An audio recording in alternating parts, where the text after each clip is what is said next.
Hello and namaste. You're watching Jasuja-PropEquity and I'm Samir. Buying real estate for end use or investing is one of the biggest financial decisions in your lifetime. Yet investors walk into the process blindfolded, without the right tools or knowledge to guide them, mostly making cut-paste decisions. Think about it. When you buy a car, you compare models, fuel efficiency, resale value, and even read reviews. Similarly, while investing in stocks, you look at the company background, details of the promoter, the PE ratio, profit after tax, and future growth prospects. In both these asset classes discussed before, you spend hardly one tenth of what you spend in real estate, and even then, the buyer doesn't do the required due diligence, hardly any research, or refer to any data or insights while purchasing real estate. It's really strange. Everyone, including brokers, investors, and the so called knowledgeable influencers, think that they know it all and are real estate gurus. But when things go wrong, they blame real estate as the worst performing asset class.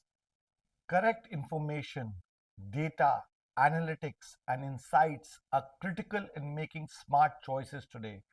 So, why don't investors apply it to real estate? That's because your so called advisors and domain experts, which are the brokers, only focus on closing deals to make a quick buck and not educating buyers.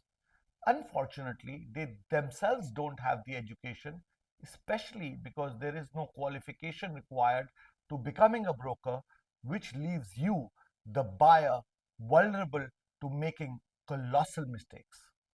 In many videos using data, analytics, and the right knowledge, I have clearly demonstrated how real estate is and continues to be the best performing asset class.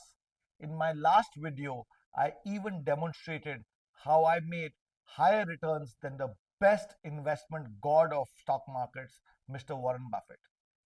In today's video, my goal is to reiterate and share with you all the factors that you should not ignore at any cost while making such an important financial decision. I would request you to stay on right till the end of the video because each point is critical and ignoring even one parameter can affect your decision adversely. Let's start with one of the most important factors, and that's demand and supply. Have you ever wondered why Gurgaon and Noida have appreciated three times more than a Pune, Thane, or even a Bangalore? The simple answer is demand and supply mismatch. Post COVID, did you know that NCR only launched 20,000 units on an average in the last 5 years, where the population is over 30 million? And when you look at a Bangalore or you look at a Pune or Thane, the number of launches have been more than 90,000 units. And there the population is one third of NCR. And that's the simple answer, that if your supply demand mismatch is going to favor demand, your prices are going to shoot up. And if it is favoring the supply, your prices are not going to move up that much or may even remain stagnant. The next factor to consider is employment generation and migration. Because NCR has reached a population of 35 million, the demand for homes is going to be naturally much higher than any other city, which dwarfs compared to the population statistics of NCR. You name any of the tier 1 cities, they are not more than 10 to 12 million. The commercial office space in NCR is also the second highest in the country. Now let's look at Mumbai. It's the most expensive city in the country. Why is Mumbai the most expensive city? And the simple answer to that question is that it is the financial capital of the country. And why is it the financial capital? Because all the banks and the highest paying jobs are over there and they pay the maximum salaries. So you have people coming from all over the country migrating to Mumbai in search for the highest paying jobs, and that's why Mumbai continues to be the most expensive city in the country. Another big factor driving migration to Mumbai is the Bollywood industry. Did you know that there are 2,000 aspiring actors from good families that come to Mumbai every day? That makes it over 600,000 people every year. And do you know how many homes come up in Mumbai? Not more than 35,000 every year. So you can imagine the demand supply mismatch, the importance of migration, which makes Mumbai the most expensive city. The third important factor is infrastructure. By that, I mean both social and physical. If you look at the physical infrastructure, what is most important is the proximity to the airports, the metro connectivity that is so important today because of the traffic congestions, and finally, a good road network. All the top tier 1 cities almost have that, and that's why they appreciate much more than tier 2 cities. Second factor is social infrastructure. If you look at the best hospitals in the country, the best schools in the country, the best colleges in the country, they are all in either NCR, Mumbai, Bangalore, or Pune. The next extremely important factor is developer track record. Did you know that 1 in 5 home buyers did not ever get a home in the last 8 years where they put all their hard earned savings into? And that's because they never looked at the developer track record. We at PropEquity track over 57,000 developers across 44 cities for the last 16 years. And we know exactly which developer may default or is in financial trouble. And if, God forsake, you get into a situation like that, your money could be gone forever. So it's extremely important that you look at the developer track record, look at how many projects he's completed, how much time he takes to complete every project, what are the delays, who is backing him, is there any private equity investment that is made into the developer.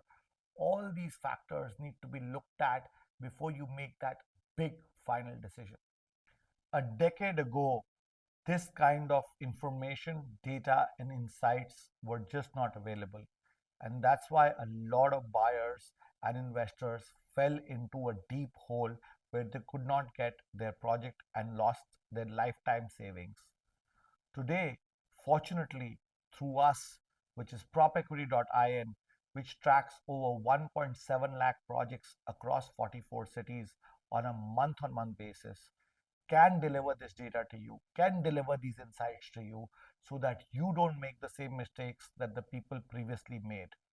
Real estate today has also become slightly more complex, maybe not as complex as the stock markets, but today it has various options to choose from, like retail, office space, apartment, plot, agricultural land, and many other verticals that you could look at, like warehousing, data centers, etc. etc. So it is very important first to understand what you're looking for.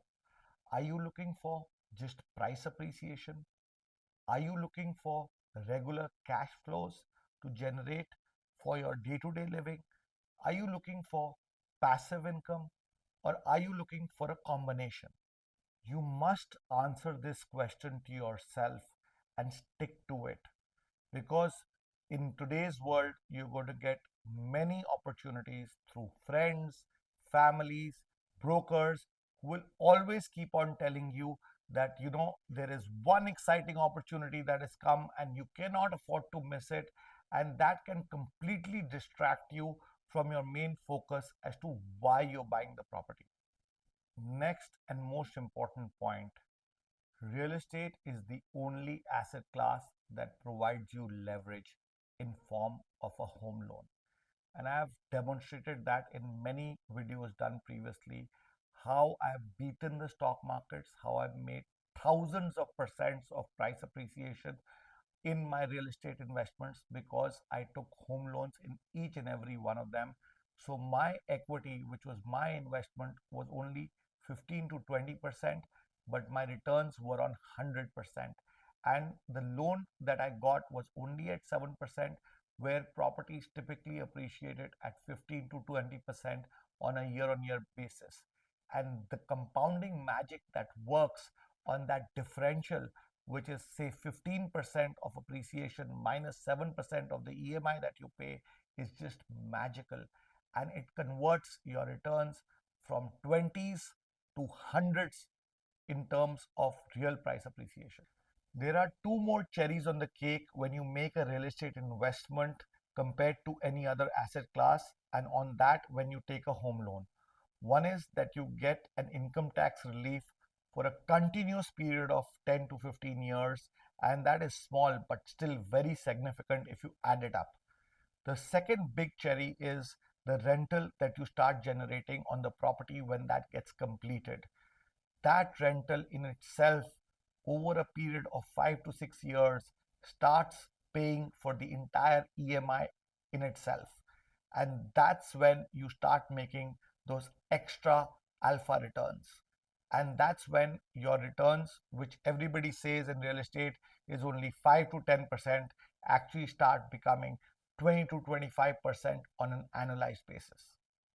Last point, many people and quite a few social media influencers all the time say that real estate investments are very liquid. It can take you 6 months to 12 months to get rid of the property. Let me tell you, that's not exactly true. If you hear all the points that I've shared above and make investments according to that, you should easily be able to get an exit in 60 to 90 days, provided you're even willing to give a 4 to 5% discount. That could make the transaction happen even faster. I hope you like this video. Please like, share, and subscribe to our channel. This is Samir signing off.